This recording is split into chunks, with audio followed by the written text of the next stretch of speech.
we're live. It is Thursday, August the 21st, the year of our Lord, 2025. Cleo the dog has gnawed through some cables, and therefore this microphone is not actually functioning. It's just a set piece right now. It'll be back, but at some point between the microphone and the computer, there is a cable, and Cleo has just decided that that cable was lunch. And so, I am now here in front of a beautiful mic. This is a wonderful mic, but it is not getting any, well, it's getting audio input. We My, but we it should is not clarify when you feeding it say to my computer. Sorry? when you say beautiful Mike, we should clarify you are not referring to me. Well, you are a beautiful mic too, but in a very different way.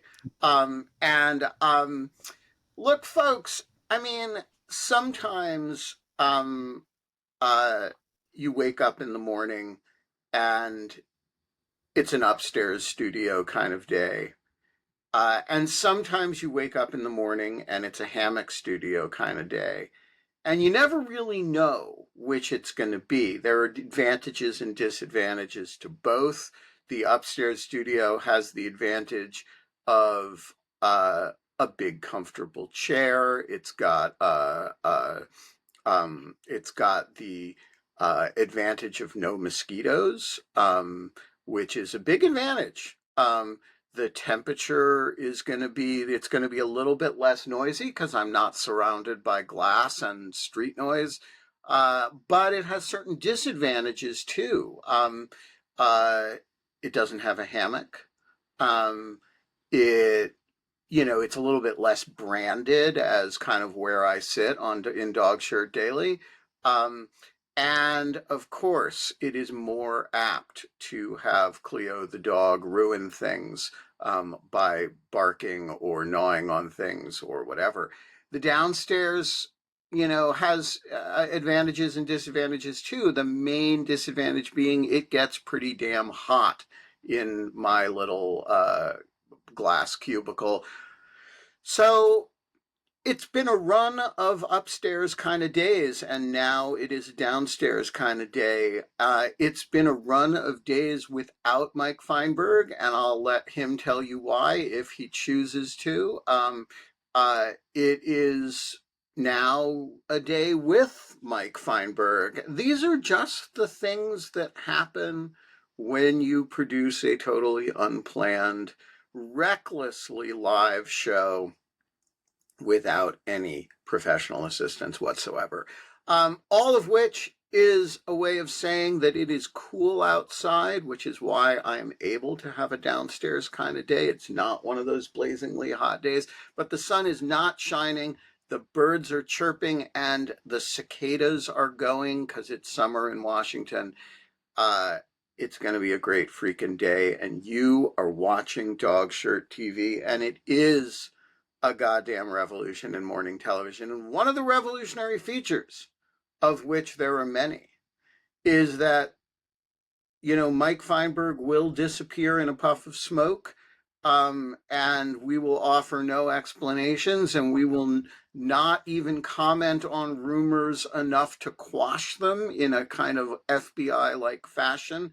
And I will disappear to the Tidewater region of Virginia for a day and broadcast from a hotel, and we will give no explanation of whether that has anything to do with the disappearance of Mike Feinberg. And then one day, apropos of nothing, maybe with explanation, we'll find out, or not, Mike Feinberg is back in front of the American flag and the panda, um, uh, as though nothing had happened. And another one of the revolutionary features, of which, as I say, there are many, is that it is entirely up to him how much he says about his absence, the reasons for it, whether the problem was that he was hit by a truck and was in the hospital, or whether the problem was that he went on vacation to Aruba and just decided not to have any human, or in our case, subhuman contact. Um, and you don't know what the extent of explanation is going to be, and actually, I don't know either. So we're just gonna find out. That's going to be the first suspenseful thing today. All of which is a long-winded way of saying that we are not allowed to have fun anymore. But we are allowed to have Mike Feinberg back, and the suspense is, I know, killing you all. So, Mike, welcome back to the show. Thank you. I'm glad to be back. The comments have already guessed at the reason for my absence and asked a few questions, so I will say everybody is doing well. We are gradually getting used to the metaphorical truck that has hit our lives. But yeah, we have in my lap is a little baby who is named after the individual whose flag behind me that was. Do you want to hold him up? I'll hold him up for us. Yes, let's see if I could maneuver this. Can you see, buddy? There he is. Make your television debut. You want to take a look? Yeah, so he's about 2 weeks old. Yeah, we're just hanging out, getting used to each other. We have had a steady stream of family in for the past 2 or 3 weeks, and this is our first day without them for some time. So we're gonna see how it goes. Well, so just so that you know, the Dog Shirt TV co-host rule for babies is babies are welcome anytime. Okay. And some co-hosts make prodigious television stars out of their babies, and some do not. But anytime that Elliot wants to join the show, he is welcome to, Welcome. and crying or kvetching is fine. That there is, a mute button if it gets too out of control.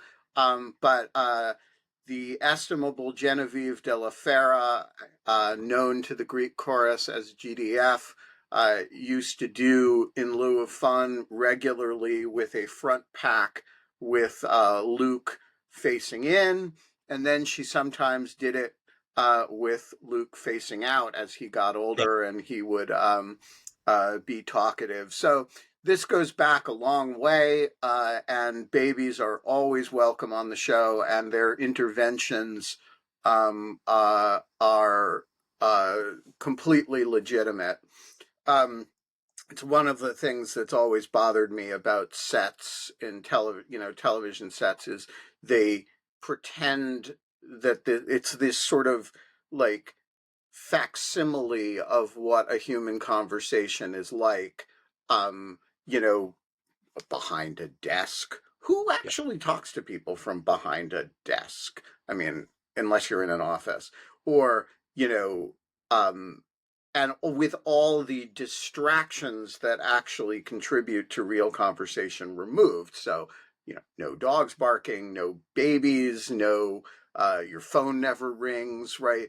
And I think we should get rid of all of that because this is, the cult of authenticity. And so, a word to Elliot. Welcome to the show. You are now a co host. And anything that you feel is uh, appropriate to say is, by definition, appropriate to say. And yes, for those who were wondering, my trip to the Tidewater region last week was, in fact, for Elliot's bris. So, and yes, Matt, that's correct. Nobody talks from a hammock on the news, and I don't know why. Right? Like, why, if I were going to have a conversation with you guys and invited you over to my house, I might be sitting in a hammock, or I might be sitting in I might be lying down on a couch or semi reclined. But for some reason, we have these really like precise rules of how you engage on television, and none of them is well thought through. Like, not, you can, if you asked Joe Scarborough, why are you always sitting? And I like Joe. I think he's very smart and very interesting. I know a lot of people don't like Joe and Mika. I actually like them a lot. I think they're very cool and nice people and very smart. Um, but if you ask Joe Scarborough, why are you like looking like a news anchorman, sitting behind a desk in this very formalistic way? And by the way, as soon as the camera is off, uh, your body language changes completely. You become all of a sudden human, right? Why do you do it that way? He wouldn't know the answer. It's just that's how television works. And I'm totally not ragging on Joe. That's not that's the norm. Everybody just accepts it without thinking about it, and I don't understand it at all. Um, and I think if people want to engage with me, they should engage with me, not some there are aspects of this me that are a persona, um, uh, but mostly not. Mostly, this is just who I am, and I don't really understand what the point is of having a I understand it if you're Steve Colbert, right? And your persona is a parody of something. Okay, that's a different matter. But why is it that there should be a screen Benjamin Wittes and a real Benjamin Wittes? Um, like I don't understand that at all. If you want to engage with me and the content that I produce and the stuff that I have to say, why not engage with the actual person who produces it? So that's the theory, and some of my co-hosts have babies, and some of us have dogs, and that's all part of the package. Um, and so, yeah, so, Mike, how disengaged from the news have you been? Um, Not as much as I'd like, but more than usual. We our townhouse is 3 stories, and my wife and I have we spend a lot of time together, but we're also trying to give each other some sanity breaks where one of us has the baby and the other is quite frankly napping. So I've got to keep my cell phone with me pretty much at all times in case we need to reach out to each other without screaming down hallways or stairways. So I'm still getting news alerts and stuff, but I'm spending considerably less time on Blue Sky and other sites and a lot more time, you know, reading books that are probably inappropriate for our son. But, I'm a big believer that the more extensive and antiquated a vocabulary we can expose him to at an early age, the better off he'll be. So we've I been, did that for like 2 years with my oldest child. I didn't do it with my younger child because the older child, by that point was 3 and wouldn't let me. yeah. But whatever I happened to be reading, I would read out loud. And it wasn't, just because parents' voices are soothing and them hearing words is a good thing. And so, I don't think it had any, I mean, I don't think it had any impact one way or another on EJ, but it was definitely like just like talking to the baby is a good thing. Well, reading, Wittgenstein or Plato's Republic to the baby is talking. Um, so He's gotten a lot of T.S. Eliot. We've been working our way through Old Possum, and yeah, he's well, gotten a so lot of Edward Gorey. so Old Possum's Book of Practical Cats was not meant as a piece of children's literature, but it is one of the great pieces of Yeah. children's literature. And you will find, starting when he's about 4, that that is a mesmerizing book for children. Um, uh, I will say uh, that one of the consequences um, of my having read Old Possum's Book of Practical Cats to my child over and over and over again is that I've memorized most of it.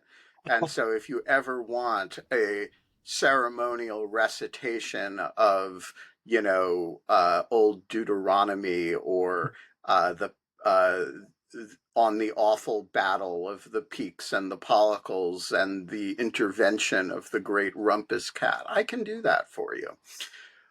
We Um, we actually have a box set of CDs and cassettes from when I was much younger of T.S. Eliot reading his entire collected works. Unfortunately, T.S. Eliot's voice is not really um No, it's like the distinct. studied, affected, fake British accent, Yeah. with this kind of crabby. Yep. In the room, the women come and go, talking of. You'd never know he was from Missouri, No. and yeah, he what a weird man he must have been. Hmm. All right, so I guess I can ask you then about the ongoing purge at your former agency. Yeah. Um, uh, yes, Alice, T.S. Eliot was from Missouri, and he went to Yale, and he wrote, or Yale, I think Harvard, sorry, Harvard. Yeah. and he wrote not the Wasteland. He wrote Proof uh, Rock and other poems. well, he wrote the love song of Prufrock when he was like 17 or 18. I believe it was published in the Harvard Crimson as initial matter, or maybe one of the literary magazines. And then he moved to England when he graduated, and I believe sort of never came back. But but the accent is studiedly acquired. Let's just put it that way. So yeah, so let's talk a little bit about the news from your former agency, which gets bleaker and bleaker and bleaker. So first of all, can you summarize for us what's public? Yeah, as far as I know, like I said, I haven't been totally enmeshed in the news, but my understanding is there was another round of dismissals, firings, what have you, I think about 2 weeks ago. And this one was unique because for the first time, it was not just senior executives. Um, there were at least two line level agents of which I'm aware that were fired for as near as I can tell, one because of their role in Mar-a-Lago and one because of their role in the Peter Navarro investigation. Um, and it sort of snowballed from there because the individual ordered to do one of the firings, Assistant Director Brian Driscoll, refused, to his credit. And the response was to fire him as well. And they And just also, to he was the remind acting people, this director for was a the while. Brian Driscoll, aka the Driz, or Yep, just Driz, who was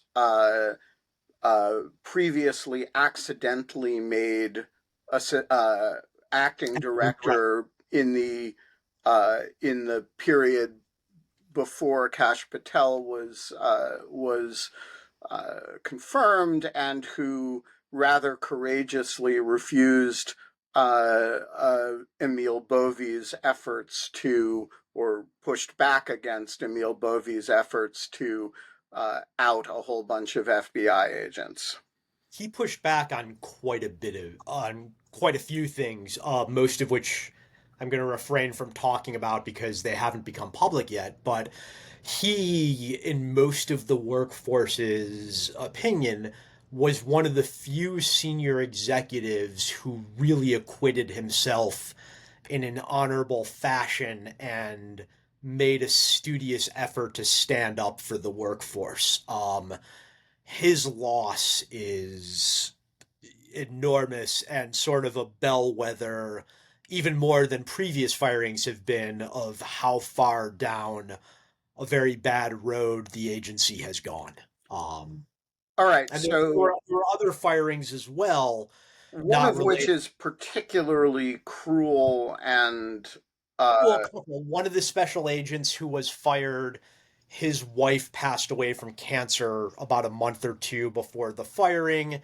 There was a special agent in charge who they had ordered to transfer from Nevada, where he was running the field office, to Huntsville, Alabama for a demotion. He was not eligible for retirement, so he had no real choice but to take that demotion. but by the way, just again, a Huntsville, Alabama note for those who are not sophisticated about anytime you see a story about somebody being transferred to Huntsville, that is uh, code for being demoted. Huntsville is a big FBI facility that has a big training facility there, and people who are being transferred there are being warehoused. And so if you see that somebody accepted a transfer to Huntsville, what that means is that they accepted precisely what Mike refused to accept when he resigned, which is being demoted and put in a small box somewhere. Yeah, so that SAC, the story I heard is he was actually getting into his car to start the drive to Huntsville when he got the phone call telling him that he had actually been fired.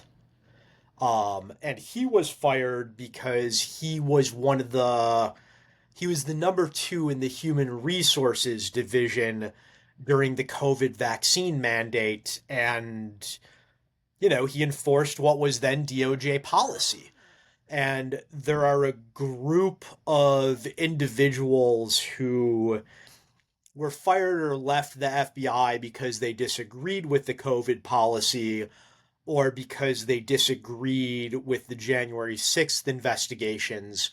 They've banded themselves together under the name the Suspendables, and they really have the ear of both Patel and sort of the far right wing media sphere.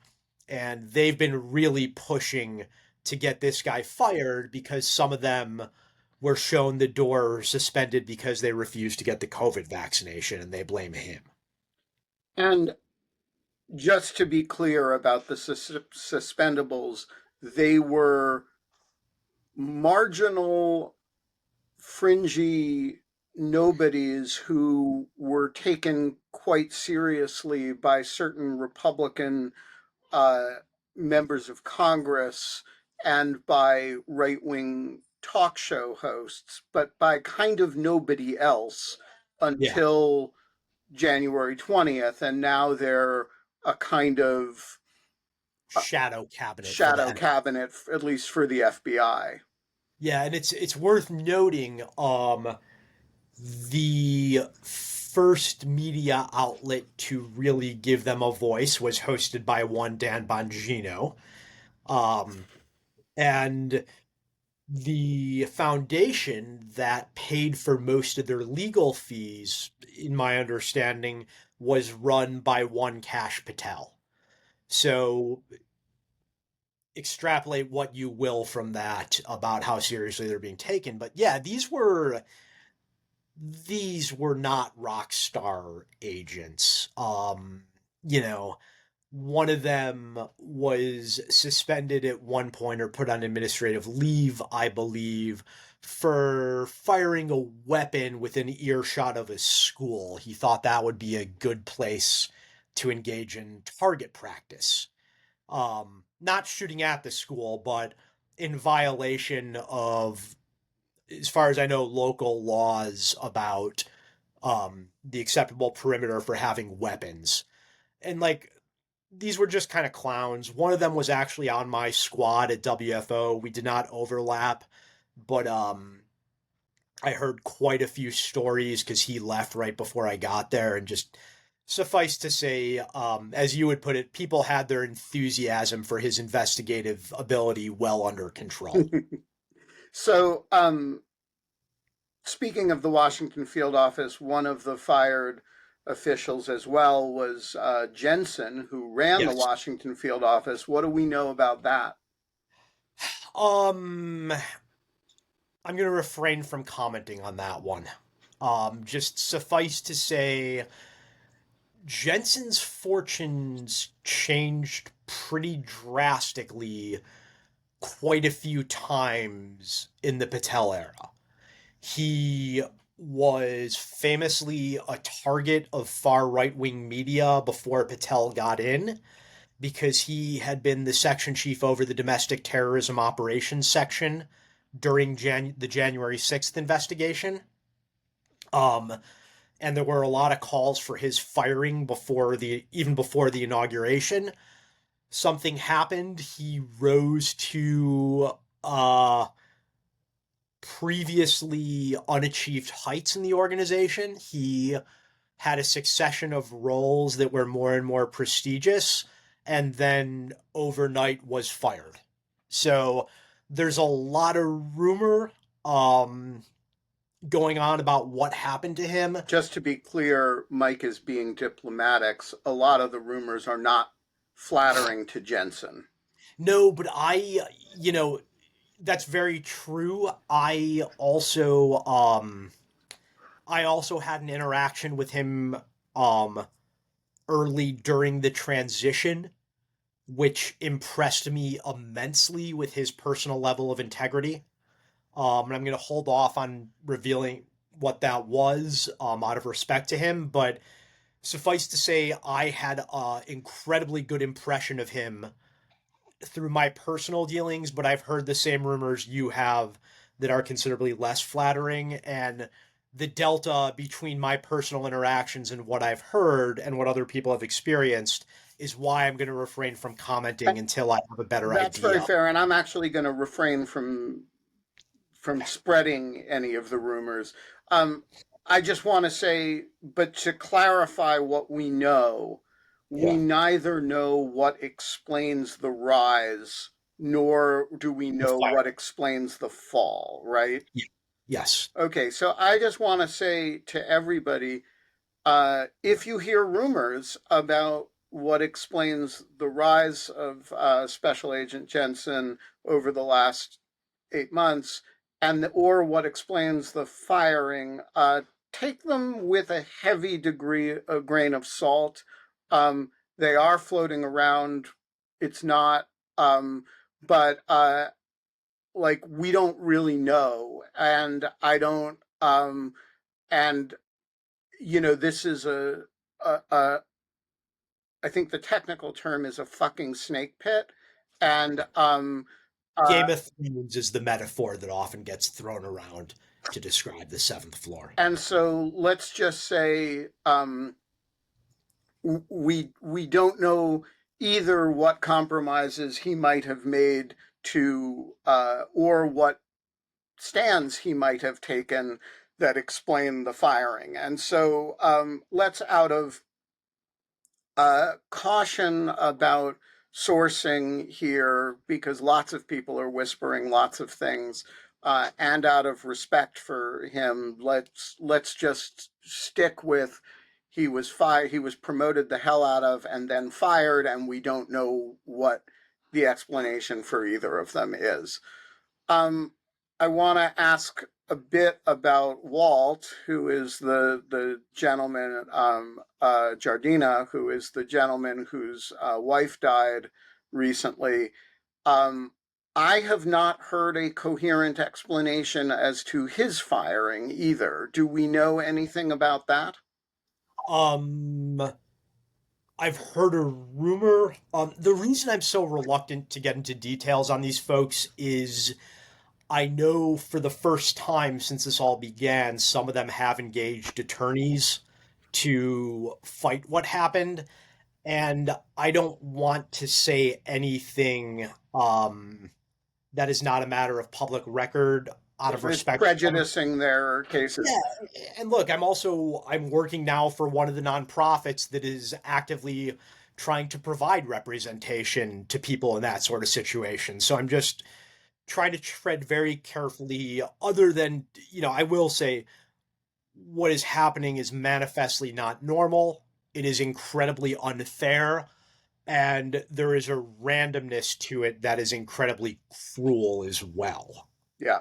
Um, well, through relevant intermediaries, I have put out the word to um, um, uh, a couple of these people that they are welcome to become lawfare public service fellows if they need a bridge.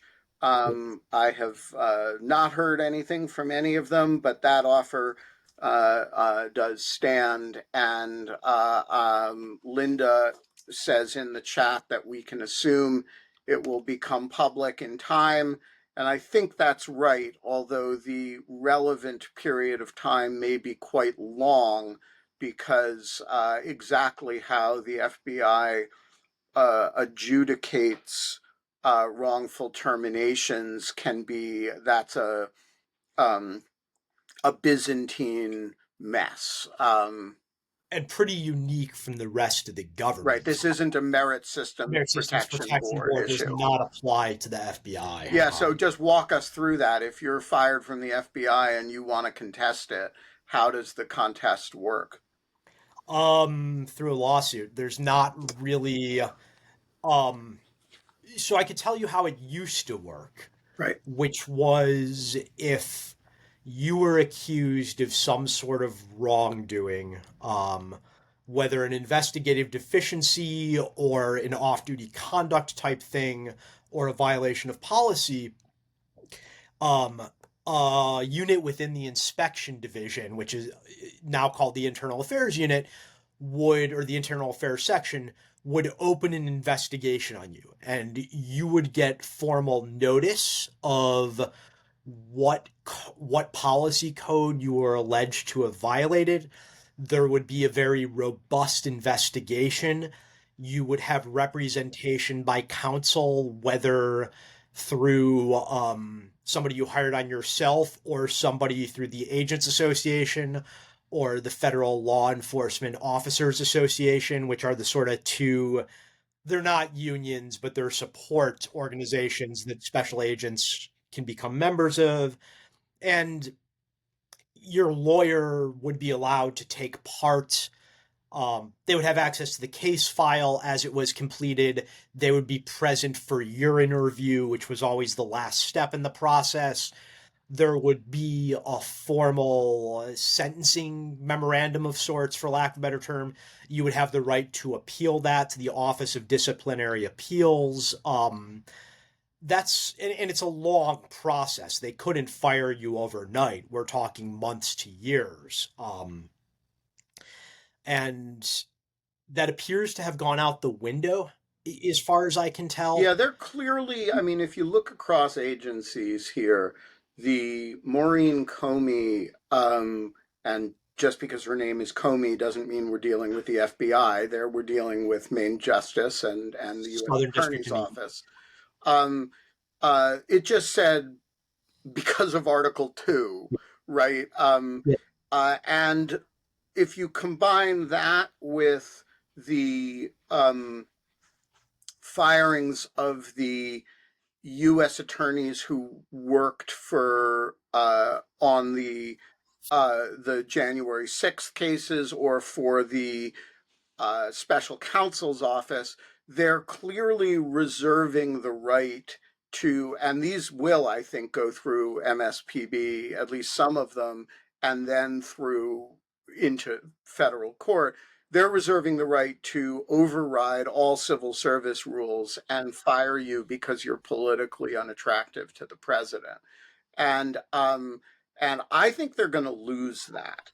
Not that these people are going to get their jobs back, but they're going to have to be paid back compensation. They're going to have to be reinstated and resign. I think. I don't believe that even the most conservative of the Supreme Court justices, except maybe Thomas and Alito, believe that the civil service laws are unconstitutional as applied to career line attorneys. But we're going to find that out. The FBI is different, and but again, can you fire somebody short of their retirement uh, just because you don't like their face and you're the director? I don't think the answer to that question is yes. Um, but it's going to take like 5 years to find out the answer to that question. Yeah, I mean the two most well-known lawsuits relating to this were of senior executives, Andy McCabe and Pete Strzok. Right. Andy McCabe settled um pretty many years after he was originally dismissed, and Pete's lawsuit is still ongoing for at least one of its claims. Right. For So the wrongful yeah, termination claim. yeah, part of the reason I resigned in the fashion I did is just an unwillingness to deal with a decade-long saga of figuring out what was going to happen to me and putting my family through that. Well, but with all due respect to Pete's lawsuit, these cases are worse than Pete's. Because there's no actual allegation of impropriety. Correct. So with Pete's case, with which I am intimately familiar for a lot of reasons, they actually did go through some of They went the through the OPR through process. the Yeah, OPR process. The Now the wrinkle and what makes Pete's case compelling, and I think he should prevail in it, and will if it is eventually, if and when it is ultimately litigated to completion, is that OPR worked out a process, an outcome, an yeah. adjudicated outcome with Pete. He accepted a demotion. There was a It last was chance letter. There was a settlement, and yeah, then the FBI deputy director, Dave Bowditch, overrode the settlement and fired him. Um, which is not that is unfortunately become more and more common. What Bowditch did to Pete sort of set a precedent that was also frequently leveraged by Paul Abate, Bowditch's successor, where for certain offenses that the deputy director was particularly worried could put the FBI in a very bad light, namely anything involving sexual harassment or sexual misconduct, it was not unheard of going forward for the deputy director to overrule the OPR or inspection division sentencing. so I look. There are many problems with what Yeah. happened to Pete, starting with the fact that it is not at all clear to me that sending uh, text messages to that express opinions about things that are within your purview is itself an offense at all. And I do think Pete has a compelling case, but it is not a compelling case along the same lines as these guys who aren't accused of anything, as best as I can tell. And so there's no, as I'm unaware of any administrative record here to which a court could say, hey, they went through this process, and the FBI deputy director has the authority, the ultimate authority to make these decisions.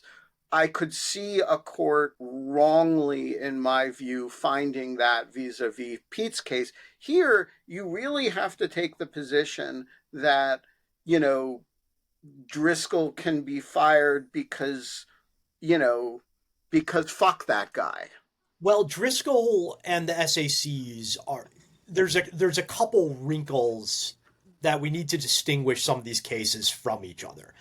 Um, if you are senior executive service, I'm not a federal employment lawyer, so I don't know the exact terminology, but you are essentially an at will employee. Sure.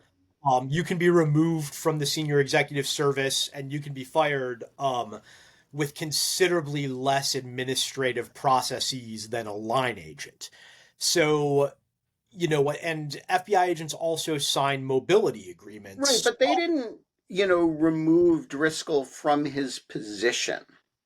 They No, they just fired fired him. him. Yeah, but my understanding is if you're SES, you can be fired at will. I don't know the wrinkles. I just know that is the common colloquial understanding among the workforce at Hmm. the bureau. It's just sort of taken as an article on faith. I mean, when I was interviewing for SES positions before I left, a lot of people, including senior executives, asked me if I was sure I wanted to do that because I would lose some employment protections. Interesting. If I knew it was less employment protections, but I, I didn't know it was an at will thing. don't take my word as gospel truth because I'm just repeating what the common understanding was, which could very well be wrong. Well, But having I will just say my position vis-a-vis all of these people is there is a presumption of irregularity here. When you know, and these are all people who uh, I will presume um, are, unless I see an administrative record that shows me that special agent so and so did X, Y, and Z that is, violates X, Y, and Z of the relevant offense codes. Um, I think we should operate with Cash Patel and Bongino with a literally a presumption of irregularity that everything is suspect unless we see evidence otherwise. And it's worth noting, by all accounts, Patel loved Driscoll. Patel has very much fetishized the tactical aspects The of the kicking down doors thing. yeah, and Driscoll was the commander of the hostage rescue team, which is sort of like I don't think I'm overstating the case when I say it's sort of a domestically acceptable JSOC like entity. In fact, They're knuckle draggers. they no, I mean I have nothing but respect for them. I Oh, mean, I meant that in a positive. yeah, They're the kick down doors do yeah, do. I mean, they train with DevGru and CAG, SEAL Team 6 and Delta Force. They deploy overseas if, JSOC is capturing a most wanted terrorist that they want to bring to trial and they need somebody who could testify in court or be overt. HRT will send people to actually do a halo drop into the area and abscond with the subject. So Patel apparently loved Driscoll. Um, my understanding is that Patel is not entirely driving the train here. He is the director of the FBI in name, but he is taking his orders from whoever the White House or the administration is listening to at any given moment. He is not, he's a figurehead. And do we assume that the Patel figurehead is speaking for Pam Bondi, or do we assume that the Patel figurehead is speaking for Laura Loomer or for Boris Epstein? Like, who My, is, if we say that Kash Patel is a sort of willing um, puppet here, who is the puppet master? Who is our Rasputin? I mean, so Trump is the czar. I think the Rasputin on any given day is Laura Loomer or Stephen Miller, depending on the issue. All right, let's talk about some other FBI news. This has gotten very little attention, but I know it bothers the shit out of you, and I want to ask you about it. All FBI agents are being issued tasers. That's Um, what I'm hearing. Yeah. um, why? So just so that people know, FBI agents don't carry tasers. FBI agents carry sidearms. Mhm. And uh, the distinction in the Bureau between people who carry guns and people who don't carry guns is a big one. It's a status thing, and sometimes when you're talking about somebody, you will hear somebody ask, "Is he gun carrying?" or which is code for is he one of the is he an agent or is he merely working for the FBI? To Um, the point where even the ID badges that we wear around our necks on land that I wore around my neck on a lanyard every day in the office specifies whether you are a firearm carrier or not. and this is a fundamental, one might even say class divide within the Bureau that, every organization has the people that it is fundamentally about and the Mhm. people who it is not about, but who work there. And in the FBI, gun carrying agents are the organizational composition. This is who the organization is about.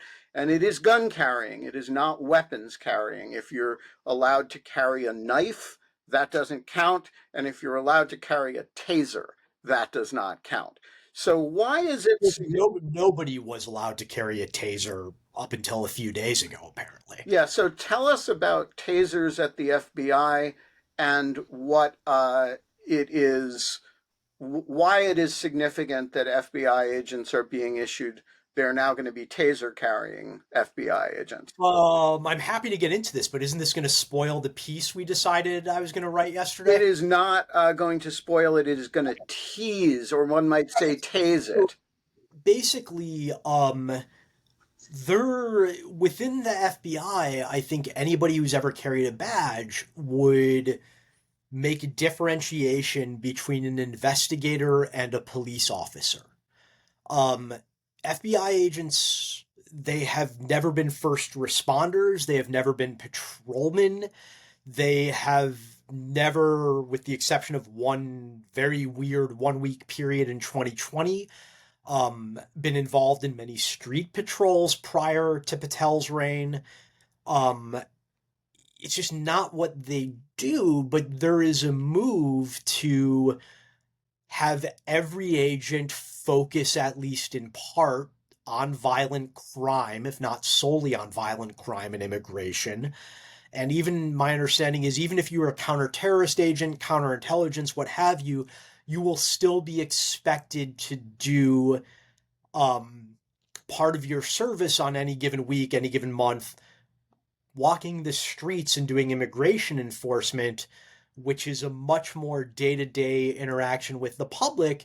So they're increasing the less than lethal compliance tools that they're going to be giving agents. And one of the things they're going to be giving them is tasers. So, step back for a minute. What distinguishes an FBI special agent from a cop, other than that a cop is I mean, employed by a local what jurisdiction or the distinguishes? state, and you guys are employed by the feds? What's the Yeah, I mean, difference? like, what's the difference between an accountant and a neurologist? They're totally different No, but things. for most people, they're Yeah, not totally different no, I things. mean, yeah, An accountant and a neurologist have in common that they both can't arrest you, that they right. both can't, they're not going to be testifying in court. A cop and an FBI agent have certain things in common. They both have arrest powers, they Yeah. both carry guns, they both can testify, do investigations, and testify about them in court. Walk us through what's the difference between So the accountant and the neurologist here. there's quite a bit. The first is the FBI, with certain exceptions, is not a reactive force. It is never the case that you call 911 and the FBI shows up at your door. We might, in very rare circumstances, augment the people who do. So if there's a kidnapping and we need to canvass a neighborhood, the FBI will take part in that. If the local or state tactical team cannot handle a situation, we will send our SWAT team to augment them. But in general, if you're getting robbed, if you witness a murder, a burglary, a rape, what have you, the FBI is not coming with lights and sirens blaring. What the FBI is But doing is are there no issues where the FBI is not the first responder? If a bomb goes off, if a federal official is kidnapped, um, if a like, it, yeah, no, there are, but our role is different. Our role is fundamentally to solve a crime, to prevent a plot. It is not to necessarily stop something in process. Um, if a bomb goes off and we respond, it's because we have capabilities that the locals do not, or because there is a presumed federal violation. So if the World Trade Center gets bombed, the FBI is going to go. That is a big enough thing that there is a presumption that there is probably terrorist activity. If there is a school shooting or a bomb threatened at a junior high, the FBI generally will not go unless there is a presumed ideological nexus that would bring it into federal terrorism statutes. Um, we're investigators. We work. I got to stop saying we. The FBI is investigators. The FBI works on long term matters, generally months or years, not days or weeks, um, that the states and locals do not have jurisdiction, resources, or expertise to handle. We deal with statutes that you often need a law degree to fully understand. RICO, the Racketeer Influenced and Corrupt Organizations Act, the Foreign Intelligence Surveillance Act. We, we're sort of heavy artillery versus infantrymen. and what is so when you issue tasers to FBI agents, is the problem there that it's degrading to the status of the FBI agents, that it's treating them as street cops? Is it a status concern, or is the problem actually the idea that you would send a bunch of FBI agents into routine patrols for immigration enforcement is a colossal waste of resources? Like, what's the Both, problem from your point both, of view? both. The biggest one is the misapplication of resources. Counterterrorism, counterintelligence, public corruption, civil rights. These are tough things to enforce. If you're doing counterintelligence, which was my area of specialty, your your adversaries aren't members of a street gang who are 18 or 20 years old. They're Russian or Chinese intelligence officers who often went through years of training themselves on how to obfuscate their activity and not get caught. So, you're taking people who have a real degree of subject matter expertise, whether it is in extremist ideologies on the counterterrorism front or country cultural knowledge on the counterintelligence front, people with language abilities. And you're having them do perimeter security to arrest an 85-year-old undocumented immigrant, Or responding to to take a chalk child. marks on a Yeah, sidewalk, to take a yeah, close to it's home example of not FBI, but Secret Service. Yeah, a different elite federal agency, less elite, but importantly, but you're you're applying to literally municipal ordinances. ordinances. Yeah, yeah. Um, I mean, look, I think what you are seeing here, and to sort of zoom back from just the taser issue, is the larger deprofessionalization of the federal law intelligence and federal law enforcement and intelligence apparatus. Um, I'm going to anger some former colleagues, not in the FBI, but in the law enforcement community, in that, like, the largest and most well funded federal law enforcement organization is also the least prestigious, least trained, and easiest to get accepted into organization in the entire community, namely ICE. Um, it's not a coincidence that they are propping up and funding and expanding the law enforcement organization that has the least amount of a pushback or independent culture of any of the organizations that hire 1811 agents in the federal government. Right. Um, Within the FBI, you are seeing standards go down. It's been announced that they are going to accept transfers from other law enforcement agencies without college degrees. And just to be clear, that's a for the bureau, that's a big change. I think a majority of bureau agents are either accountants or lawyers. Is that No, right? so it used to be during the Hoover era and in the decade or so, I believe, after him, to get accepted, you had to be a lawyer or accountant. If you didn't have a JD or a bachelor's in accounting, you couldn't even get in the door. They expanded that over time. There was a recognition that as we got into more national security and tactical work, you needed people with a more diverse background. But to give an example, I went through the academy in 2009 and 2010. The average age of new agent trainees in my class was 32. And all of them had either an advanced degree of some sort or extensive military Right. experience to the O3 or O4 level.